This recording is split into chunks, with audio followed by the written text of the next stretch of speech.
네, 인도네시아 자카르타에 있는 최첨단 배전 시스템 홍보관, 그리고 우리나라 국립박물관의 아주 멋진 전시시설, 마지막으로 전라북도 무형문화재의 방자유기 공방. 네. 자, 이 세 장소를 한번 머릿속에 그려보시겠어요? 언뜻 보기엔 정말 아무런 공통점이 없어 보이는데 그렇죠. 사실 이 모든 경험이 한 사람의 경력 안에 담겨 있습니다. 오늘 저희가 함께 깊이 파고들어 볼 자료가 바로 그 주인공, 김성수 훈련 강사의 이력서입니다. 네, 전기 엔지니어링 12년, 그리고 전시 기획이 또 12년, 마지막으로 전통기술 분야에서 10년. 정말 이질적인 조합이죠. 정말 그렇죠. 그래서 오늘 저희의 미션은 바로 이겁니다. 전혀 상관없어 보이는 이 경험의 점들을 어떻게 연결해야 AI 시대에 꼭 필요한 통찰력 있는 기술 인재를 키우는 교육 철학이라는 하나의 그림이 완성되는지. 그 비밀을 함께 풀어보는 거죠. 아, 정말 흥미로운 퍼즐이네요. 저도 이력서를 처음 봤을 때 솔직히 아니 이게 한 사람의 경력이 맞나 싶었거든요. 그렇죠. 그럼 첫 번째 조각부터 한번 맞춰보죠. 경력의 첫 기둥, 정밀함의 세계라고 할 수 있는 전기 엔지니어로서의 12년입니다. 네, 이력의 시작은 굉장히 정석적인 엔지니어의 길을 걷습니다. 배전반 CAD 설계로 시작해서 전력 감시, 자동 제어반 설계까지. 이건 아주 작은 오차 하나가 전체 시스템의 붕괴로 이어질 수 있는 말 그대로 1과 0의 세계잖아요. 맞아요. 시스템의 논리를 완벽하게 꿰뚫고 있어야 하는 분야고요. 심지어 예성산전이라는 회사에서는 대표이사까지 6년을 역임했어요. 전력 중앙감시반이나 DCS, 그러니까 분산 제어 시스템을 만드는 회사를 직접 경영한 거죠. DCS라는 게 좀 생소한 분들도 계실 것 같아요. 쉽게 말하면 이게 뭘까요? 좋은 질문입니다. 거대한 공장의 중추신경계라고 생각하시면 아주 쉬워요. 아, 중추신경계? 네. 수백, 수천 개의 센서랑 기계들이 각자 따로 노는 게 아니라 바로 이 DCS를 통해서 서로 정보를 주고받고 아주 유기적으로 움직이게 만드는 시스템이죠. 거대한 오케스트라의 지휘봉 같은 거네요. 바로 그겁니다. 아, 공장의 신경망. 그렇게 들으니까 확 와닿네요. 그럼 단순히 기술자가 아니라 그 기술을 바탕으로 한 비즈니스 전체, 그러니까 생산부터 품질, 경영까지 다 총괄했다는 건데 그렇죠. 이 12년이 이분의 커리어에 어떤 단단한 기초를 만들어줬다고 볼 수 있을까요? 바로 시스템적 사고의 기초입니다. 시스템적 사고. 네. 모든 것은 연결되어 있고 또 하나의 원인이 어떤 결과를 낳는지 논리적으로 예측하고 발생 가능한 모든 변수를 통제하는 훈련을 한 거죠. 나무가 아니라 숲 전체를 보는 훈련이군요. 맞습니다. 숲 전체의 작동 원리를 체득한 시기라고 볼 수 있습니다. 모든 기술의 근간이 되는 아주 단단한 뼈대를 세운 거예요. 알겠습니다. 논리와 시스템이라는 뼈대를 12년간 세웠군요. 그런데 이력서를 딱 넘겨보면 갑자기 정말 예상치 못한 방향으로 이야기가 전개됩니다. 그렇죠. 두 번째 기둥, 거시적 안목의 전시 기획자로서의 12년 경력이 등장하는데요. 엔지니어링을 하면서 이 경력을 병행했다는 게 와, 정말 놀랍습니다. 이건 마치 엔진실에서 일하던 사람이 갑자기 무대 디자인을 시작한 것 같은 그런 느낌인데요. 정말 적절하기이래요. 저도 이 부분에서 굉장히 흥미로웠습니다.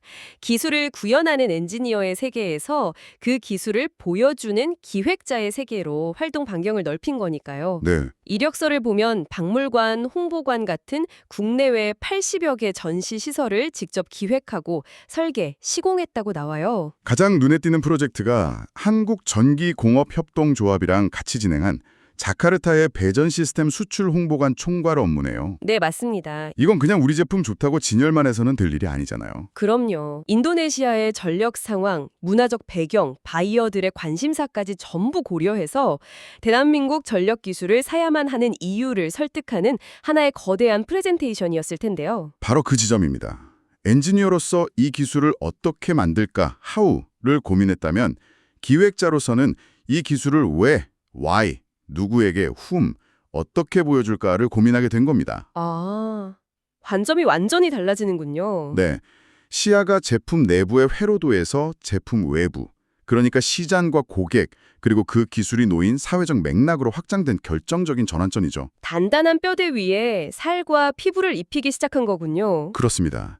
기술의 언어를 대중과 고객의 언어로 번역하는 능력을 갖추게 된 거죠. 자, 그런데 이력서의 마지막 장은 정말 뭐랄까 이 커리어의 활용점정이라고 해야 할지 아니면 완전히 다른 이야기의 시작이라고 해야 할지 모르겠습니다. 세 번째 기둥, 장인의 숨결, 전통 기술 계승자로서의 10년입니다. 네, 저도 이 대목에서 잠시 이력서를 다시 확인했습니다.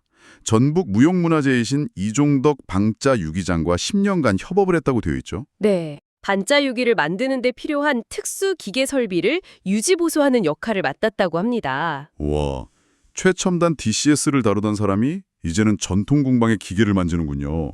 근데 단순히 기계 관리만 한 게 아니에요. 맞아요. 가질이라는 공정을 직접 수행했다고 되어 있습니다.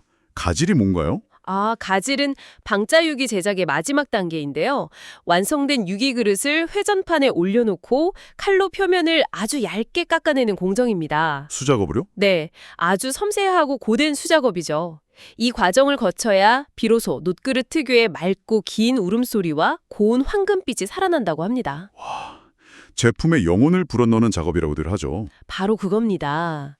상상이 잘 안 되네요. 도시 전체의 전력망을 설계하던 그 거시적인 시야를 가졌던 사람이 이제는 놋그릇 하나의 울음소리를 잡기 위해서 0.1mm의 차이를 느끼면서 놋새를 깎아내고 있는 거잖아요. 그렇죠. 이건 극도의 인내심과 디테일에 대한 집념이 없으면 불가능한 일일 텐데요. 바로 여기서 흩어져 있던 이 세 개의 경력 조각이 드디어 하나의 그림으로 맞춰지기 시작합니다. 이 세 경력이 단순히 다른 일을 한 경험의 나열이 아니라 하나의 대상을 서로 다른 차원에서 이해하는 훈련 과정이었다는 점입니다. 다른 차원에서의 훈련이라 좀 더 구체적으로 설명해 주실 수 있을까요? 네, 그러니까 엔지니어링을 통해서는 어떻게 how 기술이 작동하는지에 대한 논리적 사고를 단련했습니다. 네, 논리적 사고. 그리고 전시 기획을 통해서는 왜, why 이 기술이 필요하고 누구에게 가치를 주는지에 대한 전략적 사고를 길렀죠. 네, 그리고 마지막으로 이 방자유기 공방에서의 경험은 제품의 본질을 끌어내기 위해 마지막 1%의 완성도를 추구하는 언어로 설명하기 힘든 감각적 집요함, 즉 장인 정신을 체득한 겁니다. 그렇게 연결되는군요. 어떻게, 왜, 그리고 본질. 이 세 가지 질문에 대한 답을 각기 다른 현장에서 10년 이상씩 몸으로 직접 찾아온 여정이었네요. 그렇습니다. 논리, 전략, 감각 이 세 가지가 합쳐질 때 비로소 우리는 그걸 통찰력이라고 부를 수 있는 거죠. 자, 그럼 이제 이 이야기의 클라이막스로 들어가 보죠.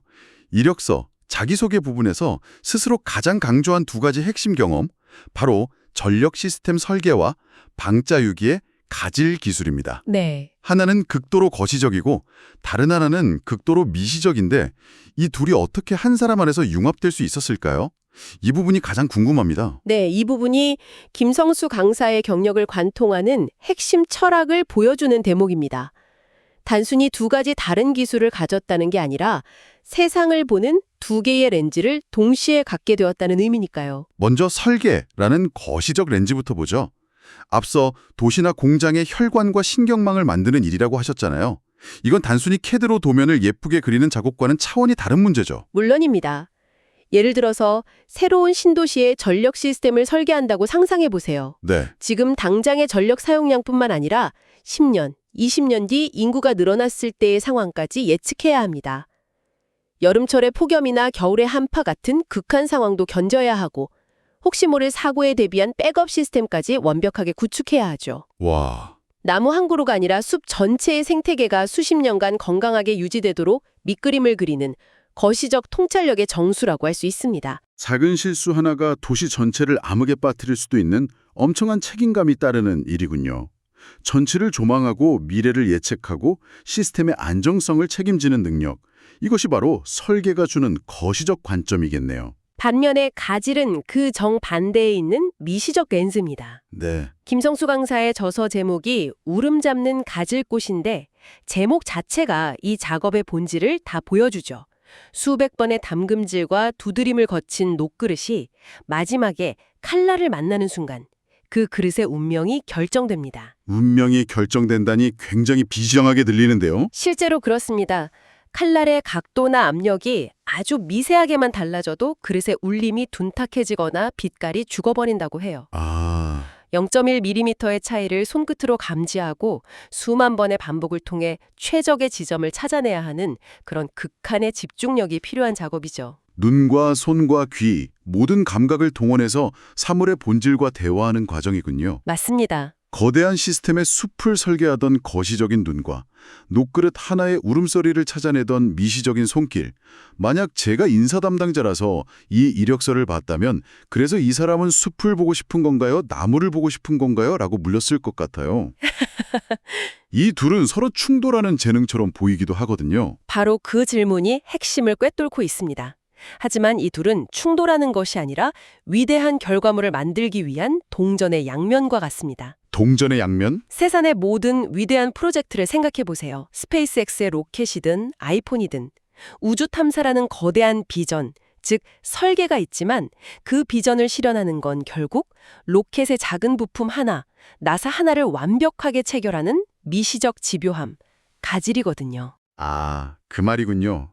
아무리 훌륭한 설계도가 있어도 현장에서의 마무리가 엉망이면 무용지물이 되는 것처럼요. 정확합니다. 반대로 아무리 마무리를 꼼꼼하게 해도 애초에 설계가 잘못되었다면 그 집은 무너질 수밖에 없고요. 바로 그거죠. 김성수 강사는 이 두 가지를 별개의 기술이 아닌 문제 해결을 위한 하나의 강력한 사고방식으로 통합한 겁니다. 시스템 전체를 보면서도 디테일을 놓치지 않는 힘. 아, 이것이 바로 그가 이력서에서 강조하는 통찰력 있는 기술 인재의 핵심 역량인 셈이죠. 그렇다면 이 모든 경험, 그러니까 엔지니어의 논리, 기획자의 안목, 장인의 집요함이 현재 전북산업직업전문학교의 강단에서는 어떻게 발현되고 있을까요? 네. 2년 넘게 전기과 훈련 강사로 재직 중인데 그의 수업은 다른 기술 수업과 어떻게 다를지 정말 궁금해집니다. 그의 교육 철학은 아마 단순히 회로를 연결하는 법을 가르치는 것에서 시작하지 않을 겁니다. 이력서의 방향성을 볼 때 그는 기술의 what 이전에 why와 how deep을 먼저 가르칠 가능성이 높아요. Why와 How Deep이라. 예를 들면 어떤 방식일까요? 가령 훈련생들에게 주택의 전기 배선 실습을 시킨다고 해보죠. 보통은 그냥 자, 이 도면대로 전선을 연결하세요 라고 시작하겠죠. 네, 그렇죠. 하지만 그는 아마 기획자의 관점에서 먼저 질문을 던질 겁니다. 여러분, 이 방은 누가 사용하게 될까요? I방일까요? 서재일까요? 그 사람의 동선을 생각했을 때 콘센트는 어디에 있어야 가장 편리할까요? 왜 이 조명은 여기에 달려야 할까요? 아, 이렇게 Y에 대한 질문을 통해 기술이 놓일 맥락과 목적을 먼저 생각하게 만드는 거죠. 아하. 기술을 배우는 학생 입장에서 내가 지금 이걸 왜 배우고 있지? 라는 근본적인 동기부여가 되겠네요. 내가 만드는 이 회로가 누군가의 삶과 어떻게 연결되는지 상상하게 되니까요. 그리고 실제 배선을 할 때는 장인의 관점, 즉 가질의 정신을 적용할 겁니다. 아, 이번엔 가질이군요? 네, 모든 연결은 완벽해야 합니다. 전선 피복을 1cm 벗기라면 정확히 1cm여야 합니다. 나사를 조이는 힘 하나하나가 10년, 20년 뒤의 안전을 결정합니다. 대충이란 없습니다. 이렇게 하오를 가르치되 완벽함을 추구하는 이유와 철학을 함께 심어주는 거죠. 정말 그렇겠네요. 그의 교육은 단순한 기술 설명서를 읽어주는 것을 넘어 기술에 담긴 철학, 즉 설계의 눈과 가질의 손길을 함께 전수하는 과정이겠군요. 맞습니다. 블로그에 전기기능사 AI 학습 노트 같은 자료를 꾸준히 올리는 것도 이런 지식 나눔의 연장선으로 보이고요. 그런데 여기서 우리가 정말 중요한 질문을 던져봐야 합니다. 솔직히 말해서 AI 시대에 이런 장인 정신에 가까운 교육이 정말 필요할까요? 어쩌면 단순한 회로 설계나 기술 구현은 앞으로 AI가 훨씬 더 빠르고 정확하게 해낼 텐데요. 맞습니다. 저도 그게 궁금했어요.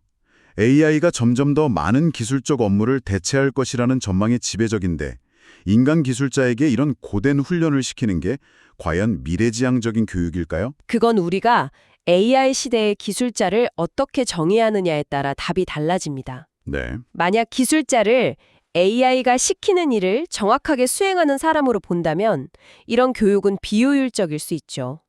AI에게 이런 기능의 회로를 설계해줘 라고 하면 순식간에 수십 가지 안을 내놓을 테니까요. 하지만 그게 기술자의 역할 전부는 아니겠죠. 입니다. AI는 스스로 왜 이 회로가 필요한가 혹은 이 회로의 최종적인 가치는 사람들의 삶을 어떻게 바꾸는가와 같은 근본적인 질문을 던지지 않습니다. 아, 목표와 가치를 설정하는 능력, 여러 분야의 지식을 융합해 전치 맥락을 이해하는 통찰력, 그리고 AI가 내놓은 수십 가지 설계안 중에서 어떤 것이 인간의 삶에 가장 적합한지 판단하고 그 설계안의 마지막 1% 완성도를 위해 집요하게 파고드는 강인 정신. 네. 이것들은 여전히 그리고 앞으로도 오랫동안 인간 고유의 역량으로 남을 겁니다. 듣고 보니 그의 교육 목표가 더 명확해지네요. AI와 경쟁에서 이길 기술자를 키우는 게 아니군요. 그렇죠. 오히려 AI를 가장 훌륭한 도구를 활용하고 지휘하면서 새로운 가치를 만들어낼 기술 지휘자, 테크놀로지 컨덕터를 키워나는 것이라고 볼 수 있겠네요. 정확한 표현입니다. 시스템 전체를 설계하는 거시적 안목, 즉 설계와 기술의 본질을 꿰뚫는 미시적 집요함, 가지를 갖춘 사람. 네. 그런 사람이야말로 AI를 제대로 부릴 수 있는 AI 시대의 진정한 마스터가 될 겁니다. 오늘은 전기 엔지니어에서 전시 기획자, 그리고 전통장인의 조력자를 거쳐 교육자로 거듭난 김성수 강사의 이력을 따라가 봤습니다.